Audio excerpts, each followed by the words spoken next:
Comment réagiriez-vous si je vous disais que la meilleure façon de vous protéger de la négativité est de ne rien faire? Le bouddhisme nous enseigne que la clé ne réside pas dans la réaction, mais dans la présence. Dans cette vidéo, vous découvrirez comment désactiver l'énergie toxique autour de vous sans même prononcer un mot. Ne la manquez pas. L'influence de la négativité dans nos vies. Nous avons tous été là.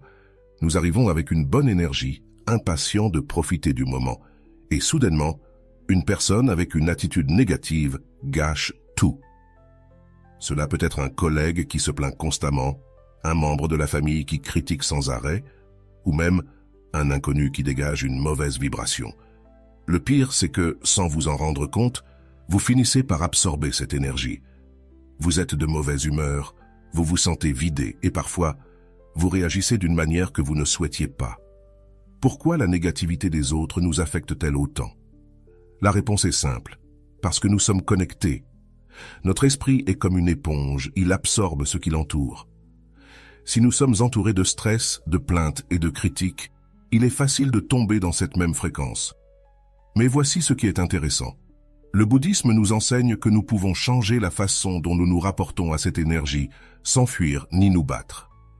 Dans la vie, nous ne pouvons pas éviter toutes les personnes négatives. Nous ne pouvons pas contrôler leurs actions, ce qu'elles disent ou pensent, mais nous pouvons contrôler notre réponse. Plutôt que de nous épuiser à essayer de changer les autres, ou de répondre avec la même négativité, nous pouvons apprendre à la neutraliser sans même dire un mot. Ce savoir n'est pas juste une théorie. C'est quelque chose que les moines et pratiquants du bouddhisme appliquent depuis des siècles. Ils font face à la négativité du monde, mais ne la laissent pas les toucher. Comment y parviennent-ils? Grâce à des principes simples mais puissants que chacun peut appliquer dans sa vie quotidienne. Dans cette vidéo, je vais vous montrer comment transformer la façon dont vous percevez la négativité. Il ne s'agit ni de l'ignorer, ni de prétendre qu'elle n'existe pas. Il s'agit de la comprendre, de la désactiver, et surtout de protéger votre paix intérieure. Accompagnez-moi dans ce parcours. Nous allons découvrir pourquoi la négativité a tant de pouvoir sur nous, et comment, avec quelques petits changements, nous pouvons devenir immunisés contre son impact. Avant d'aller loin, je te serai reconnaissant si tu mets un j'aime à la vidéo, cela m'aiderait à continuer de diffuser cette philosophie. Si tu n'es pas encore abonné, je te recommande de t'abonner et d'activer la cloche pour ne manquer aucune vidéo. Comprendre la nature de la souffrance, perspective bouddhiste. Pour désactiver la négativité des autres sans dire un seul mot, nous devons d'abord comprendre pourquoi elle existe. D'après la perspective bouddhiste, la négativité ne surgit pas de nulle part, elle a une cause, et cette cause est la souffrance. Le Bouddha a enseigné que tout être humain expérimente dukkha, un terme qui se traduit par souffrance, insatisfaction ou inconfort avec la vie. Personne n'est exempt de cela.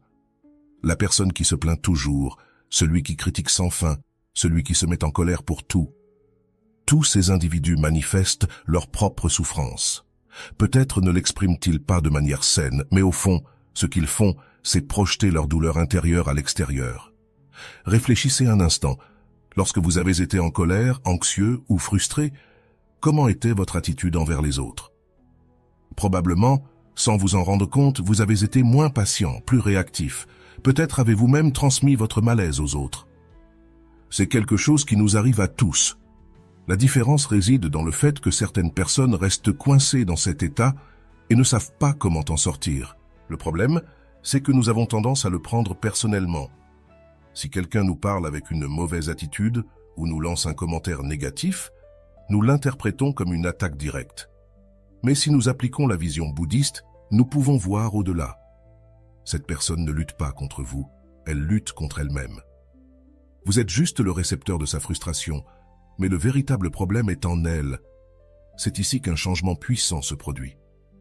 Au lieu de réagir avec colère ou mécontentement, nous pouvons commencer à voir la négativité comme un reflet de la souffrance des autres. Il ne s'agit pas de justifier de mauvaises actions, ni de permettre qu'on nous manque de respect. Il s'agit de comprendre que ce que nous voyons chez les autres est une manifestation de leur monde intérieur. Lorsque nous adoptons cette perspective, la négativité cesse de nous affecter autant. Au lieu de nous sentir attaqués, nous ressentons de la compassion. Au lieu de répondre avec plus de négativité, nous choisissons de rester calmes. Et dans ce calme, nous créons un bouclier invisible qui empêche l'énergie négative de nous atteindre. C'est la première étape pour désactiver la négativité sans dire un mot. Changer notre perception. Si nous cessons de la voir comme une attaque et commençons à en comprendre l'origine, nous cessons d'en être victimes. La patience comme bouclier, cultiver la sérénité intérieure. Une fois que nous avons compris que la négativité des autres n'est pas une attaque personnelle, mais une manifestation de leur souffrance, l'étape suivante est d'apprendre à nous protéger sans réagir. C'est là qu'intervient l'une des qualités les plus puissantes enseignées par le bouddhisme. La patience. La patience n'est pas simplement attendre sans se déranger. Dans le bouddhisme, la patience est une force active, un bouclier qui nous permet de maintenir notre paix intérieure, même lorsque nous sommes entourés de négativité. Cela ne signifie pas supporter passivement ce que les autres nous font, mais répondre avec sagesse plutôt qu'avec impulsivité. Pensez à cela. Lorsque quelqu'un nous traite avec une mauvaise attitude, notre première réaction est généralement de répondre avec la même énergie. Si quelqu'un nous parle de manière agressive, nous ressentons l'envie de nous défendre. Si quelqu'un nous critique, nous voulons contre-attaquer. Mais en faisant cela, nous entrons dans son jeu. Nous nous laissons entraîner par la même énergie négative que nous cherchons à éviter. C'est ici que la patience nous offre une autre option. Au lieu de réagir automatiquement, nous pouvons faire une pause. Nous n'avons pas besoin de prouver que nous avons raison, ni de gagner une discussion. Nous avons juste besoin d'observer, de respirer et de rester ferme dans notre calme. Dans le bouddhisme, il y a une histoire qui parle du Bouddha et d'un homme qui l'insultait avec véhémence. Tandis que l'homme lui criait et l'offensait, le Bouddha restait simplement calme sans répondre. Lorsqu'on lui demanda pourquoi il ne se défendait pas, il répondit « Si quelqu'un t'offre un cadeau et que tu ne l'acceptes pas, à qui appartient toujours le cadeau ?» Le message est clair. La négativité ne nous affecte que si nous l'acceptons. Cela ne signifie pas que nous devons permettre des abus ou des manques de respect. Si quelqu'un franchit une limite, nous pouvons nous éloigner et établir des limites de manière assertive. Mais la clé est de ne pas s'engager émotionnellement. Lorsque nous pratiquons la patience, la négativité des autres devient un bruit de fond, quelque chose qui se passe en dehors de nous, mais qui n'a pas de pouvoir sur notre intérieur. Pour cultiver cette patience, nous pouvons pratiquer la respiration consciente. Chaque fois que vous sentez que la négativité de quelqu'un vous affecte, prenez une profonde inspiration et répétez mentalement « Cela ne m'appartient pas ». Rappelez-vous que l'autre personne projette sa propre souffrance et que vous n'avez pas à la porter. Lorsque vous parvenez à maintenir votre sérénité, la négativité perd son pouvoir sur vous. Et ici, quelque chose de curieux se produit. Souvent, lorsqu'une personne négative se rend compte qu'elle ne parvient pas à vous affecter, son attitude change. L'énergie qu'elle utilisait pour vous entraîner dans son monde perd de son efficacité, et dans de nombreux cas, elle finit par se calmer. Méditation. Outil pour l'observation et la non-réaction. La méditation est bien plus qu'un simple exercice pour se détendre. Dans le bouddhisme, c'est une pratique fondamentale qui nous permet de développer clarté mentale, stabilité émotionnelle et une profonde compréhension de notre propre esprit. Et lorsqu'il s'agit de gérer la négativité des autres sans réagir, la méditation devient un outil indispensable. Elle nous aide à observer nos émotions sans nous laisser entraîner par elles, à créer un espace entre le stimulus et la réponse, et à répondre en toute conscience plutôt qu'avec impulsivité. Lorsque quelqu'un nous traite négativement, notre réaction est généralement immédiate. Nous nous sentons attaqués, nous nous tendons, et avant de nous en rendre compte, nous avons répondu avec la même énergie. Mais que se passerait-il si, au lieu de réagir immédiatement, nous avions un espace de calme intérieur qui nous permettait de choisir notre réponse? Et si nous pouvions observer notre irritation sans nous identifier à elle? C'est précisément ce que nous offre la méditation.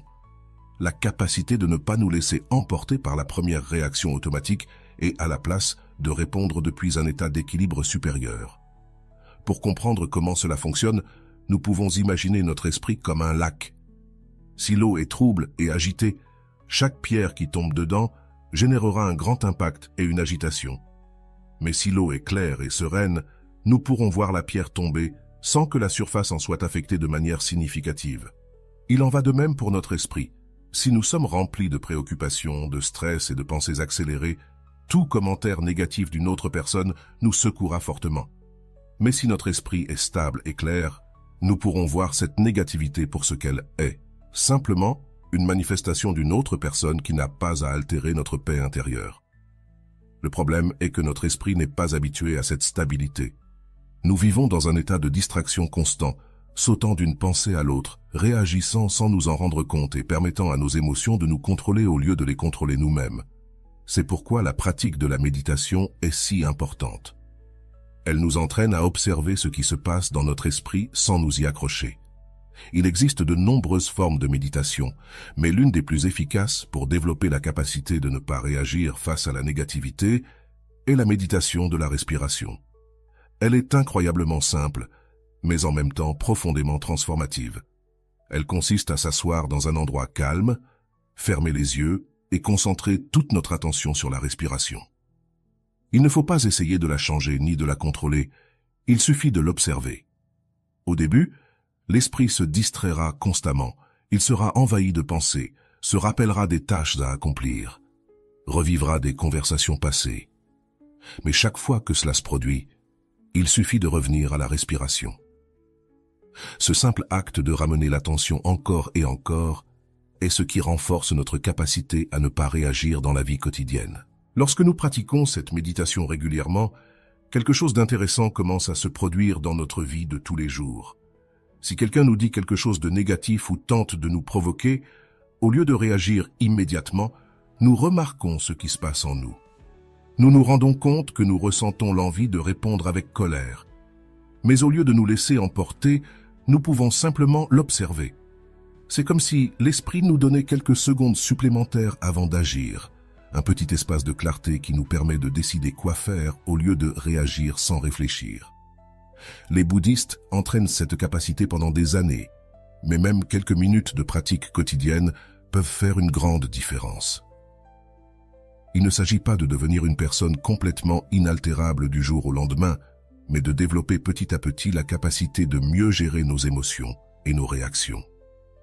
Un autre aspect fascinant de la méditation est qu'elle nous aide à voir plus clairement la négativité des autres sans la prendre personnellement.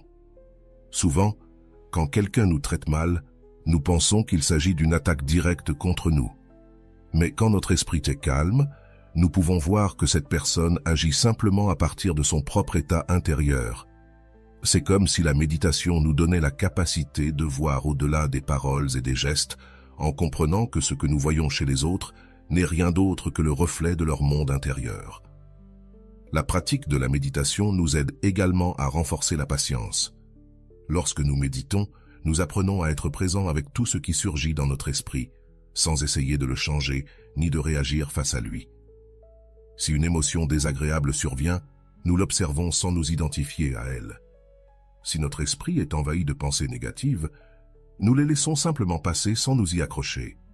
Avec le temps, cette capacité se transfère dans notre vie quotidienne, nous permettant de faire de même avec la négativité extérieure. Pensons à une situation quotidienne. Nous sommes au travail et un collègue commence à se plaindre sans cesse, transmettant une énergie pesante dans l'ambiance.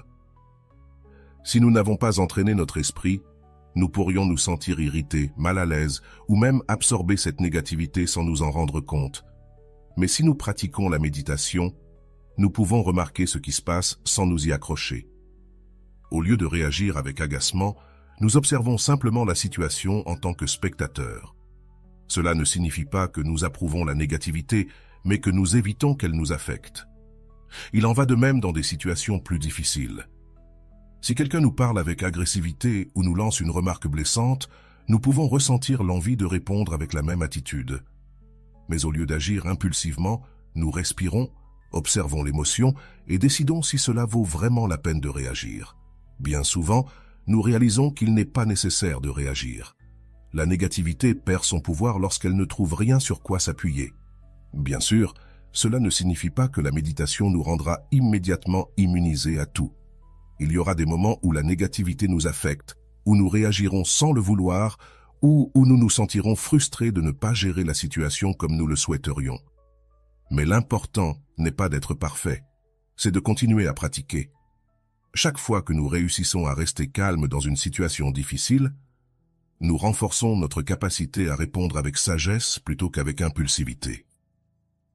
Outre la méditation de la respiration, il existe d'autres types de méditation qui peuvent nous aider à développer un esprit plus stable. La méditation en marchant, par exemple, est une excellente manière d'entraîner l'attention pleine. Il s'agit de marcher lentement en ressentant chaque pas et chaque mouvement du corps avec pleine conscience. Nous pouvons également pratiquer l'observation consciente à tout moment de la journée, simplement en prêtant attention à nos émotions et à nos pensées sans nous laisser emporter par elles. Lorsque la méditation fait partie de notre vie, notre relation avec la négativité change complètement. Nous cessons d'être victimes des émotions des autres et devenons des observateurs conscients de ce qui se passe autour de nous. Cela ne signifie pas que nous devenons froids ou distants, mais que nous développons une sérénité intérieure qui nous permet de gérer n'importe quelle situation avec plus d'équilibre. Et le plus surprenant, c'est que lorsque les autres perçoivent que nous ne pouvons pas être affectés par leur négativité, leur attitude change souvent aussi. La méditation n'est pas une solution magique, ni une échappatoire à la réalité, mais un outil pour vivre avec plus de conscience et de stabilité. Elle nous permet de voir la vie avec plus de clarté, de répondre avec plus de calme et de transformer notre manière d'expérimenter le monde. Nous ne pouvons pas empêcher l'existence de personnes négatives, mais nous pouvons apprendre à interagir avec elles depuis un état de paix intérieure qui nous rend immunisés contre leur influence. Et lorsque nous y parvenons, nous améliorons non seulement notre propre vie, mais nous devenons également une source de calme et d'équilibre pour ceux qui nous entourent. Développer la compassion en comprenant la souffrance des autres est l'un des outils les plus puissants que nous puissions développer pour désactiver la négativité des autres sans dire un mot. Il ne s'agit pas seulement de ressentir de la pitié pour quelqu'un ou de pardonner des comportements nuisibles, mais de comprendre profondément la souffrance qui se cache derrière chaque action négative. Dans le bouddhisme, la compassion n'est pas vue comme un simple sentiment, mais comme une pratique active qui transforme notre relation avec les autres et avec le monde. Lorsqu'une personne est négative, agressive ou constamment critique, notre réaction naturelle est souvent le rejet. Nous nous éloignons, nous nous défendons ou nous répondons avec la même énergie. Cependant, cela ne fait qu'augmenter le cycle de négativité et nous fait entrer dans un jeu qui ne nous bénéficie pas. Ce que le bouddhisme nous enseigne, c'est que la négativité de quelqu'un n'est rien d'autre qu'une manifestation de sa propre souffrance. Une personne heureuse et en paix n'a pas besoin d'attaquer ni de contaminer les autres avec son énergie. Si quelqu'un est agressif, c'est qu'il y a de la douleur en lui. Si quelqu'un critique sans cesse, c'est qu'il y a de l'insatisfaction dans sa vie. Si quelqu'un se plaint constamment, c'est qu'il n'a pas trouvé comment être en harmonie avec ce qui l'entoure. Pensons à nos propres expériences. Nous avons tous eu des mauvais jours, des moments de stress ou des périodes où nous nous sommes sentis frustrés par la vie. Et si nous regardons honnêtement en arrière, nous nous souviendrons sûrement de moments où, sans nous en rendre compte, nous avons déchargé notre malaise sur les autres. Peut-être avons-nous répondu brusquement à quelqu'un qui n'était pas responsable de notre état émotionnel, ou peut-être nous sommes-nous plaints de manière excessive au sujet de quelque chose de peu important, car en réalité, ce qui nous affectait était quelque chose de plus profond. Maintenant, si nous-mêmes avons agi de la sorte, pourquoi ne pourrions-nous pas comprendre que les autres en font de même? Le problème, c'est que nous avons tendance à voir uniquement la surface. Si quelqu'un nous parle mal, nous ne voyons que ses paroles et son attitude, mais nous ne voyons pas ce qui se cache derrière. Nous ne voyons pas la fatigue accumulée, les déceptions qu'il a vécues, les préoccupations qui le tourmentent. Nous ne voyons pas l'histoire de sa vie qui l'a amené à agir de cette manière. Mais lorsque nous faisons l'effort de regarder au-delà des apparences, quelque chose change en nous. La colère se dissipe et, à sa place, la compassion apparaît. Un moine bouddhiste a expliqué un jour que lorsque nous voyons quelqu'un pris dans sa propre négativité, nous devrions nous imaginer que c'est comme une personne coincée dans une maison en feu. Si nous voyons quelqu'un dans cette situation, notre réaction ne serait pas de nous mettre en colère contre cette personne d'être en danger, mais de ressentir l'envie de l'aider. La négativité est une prison intérieure dont beaucoup de personnes ne savent pas comment sortir. Elles sont piégées dans leurs pensées toxiques, leurs peurs, leurs frustrations. Si nous réagissons avec colère ou rejet, nous ne faisons que renforcer cette prison. Mais si, au lieu de cela, nous ressentons de la compassion, l'énergie change. Cela ne signifie pas nécessairement que la personne changera immédiatement, mais cela transforme notre expérience de la situation.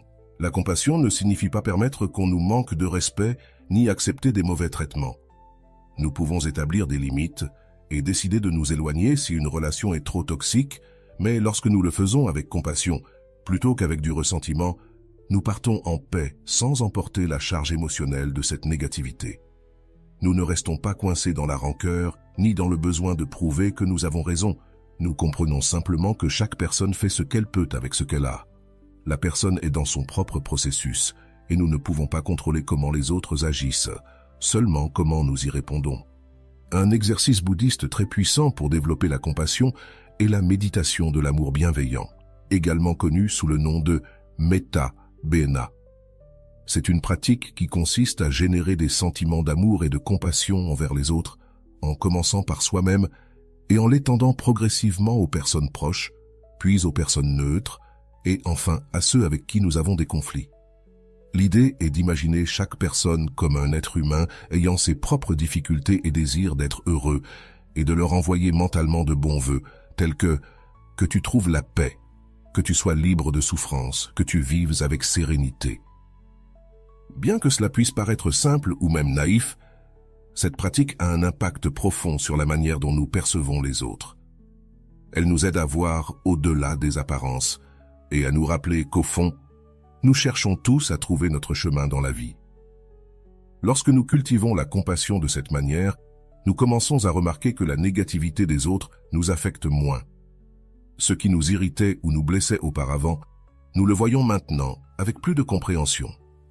Cela ne signifie pas que nous devenons insensibles ou que nous permettons qu'on nous maltraite, mais que nous apprenons à ne pas réagir depuis l'ego, mais depuis la sagesse. Parfois, la simple présence de quelqu'un qui ne répond pas avec agressivité peut désactiver la négativité d'une conversation. C'est comme une flamme qui, ne recevant pas d'oxygène, s'éteint d'elle-même. Il est aussi important de se rappeler que la compassion ne s'applique pas seulement aux autres, mais aussi à nous-mêmes. Souvent, nous nous exigeons trop, nous nous culpabilisons de ne pas réagir correctement ou nous nous jugeons pour ressentir de la colère ou de la frustration. Mais le processus d'apprendre à gérer la négativité des autres prend du temps et il est normal qu'il y ait des moments où nous nous sentons affectés. La clé est de traiter ces moments avec la même compassion que nous essayons d'appliquer envers les autres, comprendre que nous sommes dans un processus de croissance et nous permettre de ne pas être parfaits. En pratiquant constamment la compassion, nous transformons non seulement notre relation avec les autres, mais aussi la manière dont nous vivons le monde. Nous cessons de voir la négativité comme un obstacle et commençons à la voir comme une opportunité pour pratiquer la patience et la compréhension. Et le plus intéressant, c'est que lorsque nous changeons notre manière d'interagir avec les autres, souvent ils changent aussi sans qu'il soit nécessaire de dire un mot. L'énergie que nous transmettons a un impact, et lorsque nous cultivons une présence basée sur la compassion, notre environnement commence à refléter cette même énergie en retour. Le bouddhisme nous enseigne que la véritable force ne réside pas dans l'imposition aux autres, mais dans la capacité à rester ferme dans notre paix intérieure, peu importe ce qui se passe à l'extérieur. Et la compassion est l'une des manières les plus puissantes d'y parvenir. Elle ne nous libère pas seulement de l'impact de la négativité, mais nous permet également de contribuer à un environnement plus harmonieux autour de nous. Plutôt que de nous laisser emporter par le chaos, nous devenons un point de stabilité, une présence qui rayonne de sérénité sans besoin de mots. Si chaque fois que nous faisons face à une personne négative, nous nous rappelons que ce que nous voyons n'est que la surface d'une souffrance plus profonde, peu à peu, nous développerons la capacité de répondre avec plus de calme et moins de réactivité. Il ne s'agit pas de changer les autres, mais de changer notre façon de nous relier à eux. Et lorsque nous le faisons, la négativité perd son pouvoir sur nous. Pratique quotidienne pour maintenir la paix intérieure. La théorie sonne bien, mais comment appliquer tout cela dans la vie quotidienne? Il ne suffit pas de comprendre que la négativité vient de la souffrance des autres, que la patience et la compassion peuvent nous aider à ne pas réagir. Nous devons incorporer des habitudes qui nous permettent de maintenir ce calme, peu importe ce qui se passe autour de nous. L'une des premières choses que nous pouvons faire est de commencer la journée avec intention. Souvent, nous nous levons de manière automatique, nous vérifions le téléphone, nous nous remplissons d'informations inutiles et nous sortons dans le monde sans nous préparer mentalement. Mais si, au lieu de cela, nous prenons quelques minutes pour centrer notre esprit, notre attitude envers ce qui se passe durant la journée change complètement. Cela peut être quelques minutes de méditation, une respiration consciente ou même une pensée positive comme « Aujourd'hui, je choisis de maintenir ma paix, peu importe ce qui arrive ». Une autre habitude clé est l'observation consciente. Pendant la journée, nous pouvons prêter attention à la manière dont nous nous sentons à chaque interaction. Si nous remarquons que la négativité de quelqu'un commence à nous affecter, au lieu de nous laisser emporter, nous pouvons faire une pause et nous rappeler ce que nous avons appris. Cette personne ne se bat pas contre nous, elle exprime sa propre souffrance. À ce moment-là, nous pouvons choisir de ne pas réagir et, à la place, répondre calmement ou simplement ne pas nous impliquer. Nous pouvons aussi pratiquer la compassion active. Si nous rencontrons quelqu'un qui est clairement pris dans sa propre négativité, au lieu de nous éloigner avec mépris ou agacement, nous pouvons faire l'exercice de lui souhaiter la paix mentalement. Il ne s'agit pas de justifier son attitude ou d'accepter des abus, mais de ne pas permettre que son énergie négative nous contamine. Et ce qui est curieux, c'est que, lorsque nous changeons notre perception, souvent l'environnement autour de nous change aussi. La gratitude est un autre outil puissant. Lorsque nous passons trop de temps à nous concentrer sur le négatif chez les autres, nous cessons de voir ce qu'il y a de positif dans nos propres vies. Prendre un moment à la fin de la journée pour rappeler 3 choses pour lesquelles nous sommes reconnaissants nous aide à maintenir un esprit équilibré et à ne pas être trop affecté par la négativité extérieure. Enfin, l'environnement joue aussi un rôle important. Nous ne pouvons pas toujours éviter les personnes négatives, mais nous pouvons décider avec qui nous passons plus de temps. Si nous cultivons des relations avec des personnes qui nous inspirent, qui nous transmettent de la paix et qui nous aident à grandir, notre énergie se renforce et lorsque notre énergie est forte, la négativité des autres perd son pouvoir sur nous. Tout cela n'est pas quelque chose que l'on atteint en un jour. C'est une pratique constante, un entraînement mental qui nous permet de vivre avec plus de sérénité. Il ne s'agit pas d'éliminer les personnes négatives de notre vie, mais d'apprendre à interagir avec elles sans perdre notre paix. Dans le prochain chapitre, nous explorerons comment transformer nos relations et passer du conflit à l'harmonie en appliquant ces principes dans nos interactions quotidiennes. Transformer les relations, du conflit à l'harmonie. Les relations humaines sont remplies de contrastes. Parfois, nous sommes en harmonie avec ceux qui nous entourent, mais à d'autres moments, nous entrons en collision avec leur négativité, leurs plaintes ou leur mauvaise humeur. Il est facile de penser que le problème vient d'eux et qu'il vaudrait mieux s'éloigner, mais le bouddhisme nous propose une autre perspective. Au lieu d'essayer de changer les autres, nous pouvons changer la manière dont nous nous relions à eux. L'une des erreurs les plus courantes que nous faisons est de réagir de manière automatique. Si quelqu'un nous parle avec colère, nous répondons avec colère. Si quelqu'un nous critique, nous nous défendons ou contre-attaquons. Cela crée un cercle vicieux dans lequel les 2 parties se nourrissent de la même énergie négative. Mais si nous appliquons ce que nous avons appris, nous pouvons briser ce cycle. Lorsqu'une personne négative se rend compte qu'elle ne parvient pas à nous entraîner dans son état émotionnel, son attitude commence à perdre de la force. La clé réside dans le changement de notre présence dans la relation. Si, au lieu de voir cette personne comme quelqu'un de dérangeant, nous la voyons comme quelqu'un qui souffre, notre énergie change. Cela ne signifie pas que nous devons supporter des manques de respect ou accepter des abus, mais nous pouvons établir des limites sans agressivité. Au lieu de répondre avec agacement, nous pouvons être fermes dans notre âme. Il y a une histoire bouddhiste qui illustre ce concept. Un disciple demanda à son maître, « Maître, il y a une personne qui me traite toujours avec mépris. Que puis-je faire ?» Le maître répondit, « Si quelqu'un te donne un cadeau et que tu ne l'acceptes pas, à qui appartient toujours le cadeau ?» Le disciple comprit que l'attitude des autres n'a de pouvoir sur nous que si nous décidons de l'accepter. Cela ne signifie pas que nous devons être passifs. Si une relation est nuisible, nous pouvons nous éloigner sans rancœur. Mais lorsque nous décidons de rester, nous pouvons le faire depuis une position de force intérieure. Au lieu de voir la relation comme un champ de bataille, nous pouvons la voir comme une opportunité de pratiquer la patience, la compassion et l'autocontrôle. Une autre technique utile est de changer l'énergie de la conversation. Si quelqu'un commence à se plaindre, au lieu de nourrir sa plainte avec plus de négativité, nous redirigeons la conversation vers quelque chose de plus positif. Cela ne fonctionnera pas toujours, mais dans de nombreux cas, les gens reflètent l'énergie qu'ils reçoivent. Si nous maintenons une attitude calme et positive, il est possible que l'autre personne se sente moins encline à être négative.